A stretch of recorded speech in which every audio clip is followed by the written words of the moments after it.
Bismillahirrahmanirrahim. Assalamualaikum warahmatullahi wabarakatuh.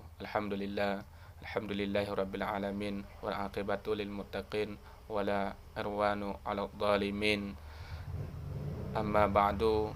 Alhamdulillah, pada waktu yang terbuka ini kami dari kelompok 5 atas nama anggota kelompok Safwan Azizi, yang kedua saya sendiri Mawardani, dan yang ketiga ialah Miss Wandar. Maka dari kelompok yang kelima ini yang berjumlah anggota 3 orang anggota, kami akan menjelaskan tentang permasalahan penerapan e-learning sebagai media pembelajaran di saat COVID-19. Baiklah, saya akan menjelaskan terutama apa itu yang dimaksud dengan e-learning. Maka daripada hal tersebut, yang dimaksud dengan e-learning ialah proses pembelajaran jarak jauh dengan menggunakan prinsip-prinsip dalam proses pembelajaran dengan teknologi. Dan ada pemahaman yang lain yang menyatakan bahawa e-learning ini ialah satu pembelajaran ataupun suatu pembelajaran yang digunakan sebagai sarana untuk proses belajar mengajar, dilaksanakan berupa bertatap muka secara langsung atau guru dengan siswa tersebut. Itu pemahaman menurut Andriansyah yang dikutip langsung pada 2013 di buku Permasalahan e-learning yang akan datang.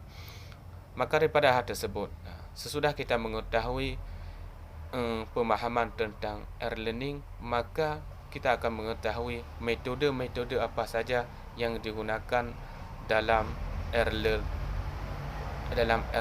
tersebut.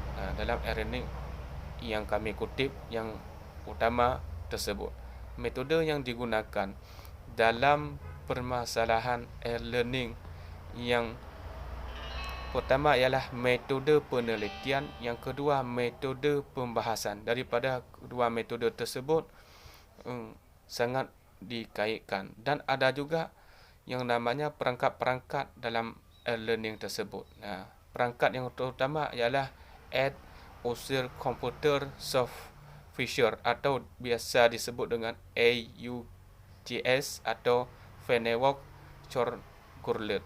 Maka daripada hal tersebut, saat kami membandingkan kedua jurnal tersebut, jurnal yang satu lagi ialah yang berjudul Upaya Peningkatan Motivasi dan Hasil Belajar Mahasiswa dalam Penerapan Model Pembelajaran e-learning berbasis Google Classroom pada masa pandemi COVID-19. Metode yang digunakan dalam penelitian e-learning tersebut ialah metode penelitian yang digunakan di e-learning kedua ialah metode tindakan kelas yang dilakukan oleh para dosen. Dan e-learning yang digunakan dalam pembahasan ini ialah Google Classroom dan yang satu lagi Blackboard e-learning. Maka daripada hal tersebut akan dibahaskan kesimpulannya oleh Safwan Azizi yang lebih jelasnya lagi. Bacakan kesimpulan dari perbandingan dua learning. Learning yang pertama berjudul Penerapan Learning sebagai Media Pembelajaran di saat COVID-19. Kesimpulannya adalah pembelajaran yang disusun dengan tujuan menggunakan sistem elektronik atau komputer sehingga mampu mendukung proses pembelajaran. Learning adalah suatu sistem atau konsep pendidikan yang memanfaatkan teknologi informasi dalam proses belajar mengajar. Adapun manfaat dari learning, yang pertama, fleksibelnya learning memberi fleksibilitas dalam memilih waktu dan tempat untuk mengakses perjalanan. Yang kedua, belajar mandiri. E-learning memberi kesempatan bagi pelajar sehingga secara mandiri memegang kendali atau atas keberhasilan belajar.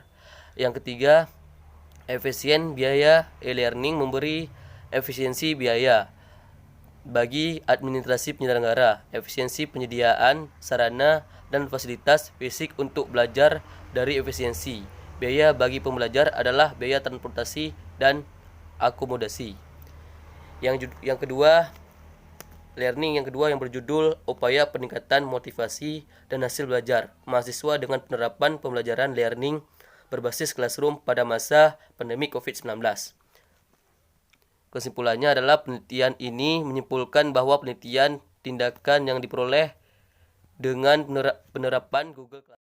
Kesimpulan yang kedua yaitu berjudul upaya peningkatan motivasi dan hasil belajar mahasiswa dengan penerapan pembelajaran learning berbasis classroom pada masa pandemi COVID-19. Kesimpulannya, penelitian ini menyimpulkan bahwa penelitian tindakan kelas yang diperoleh dengan penerapan Google Classroom dapat meningkatkan motivasi dan hasil belajar mahasiswa. Hal ini terbukti dari pelaksananya tindakan dimulai dari pratindakan, siklus I, siklus 1 dan siklus 2. Motivasi belajar mahasiswa dikatakan berhasil dengan rata-rata 75-100%. Hasil yang didapatkan pada tindakan siklus 1 sebesar 74,11% dan 80,11% pada siklus 2. Sedangkan presentasi hasil belajar mahasiswa juga mengalami peningkatan. Peningkatan yang terjadi pada pratindakan dari 50,75% pada siklus 1 terjadi peningkatan sebesar 22,77% dari 73,53 menjadi 83,35 pada siklus kedua. Artinya mengalami peningkatan besar sebanyak 13,82. Sekian dari kelompok kami. Bila ada yang salah kami mohon maaf. Wabillahi taufiq wal hidayah. Assalamualaikum warahmatullahi wabarakatuh.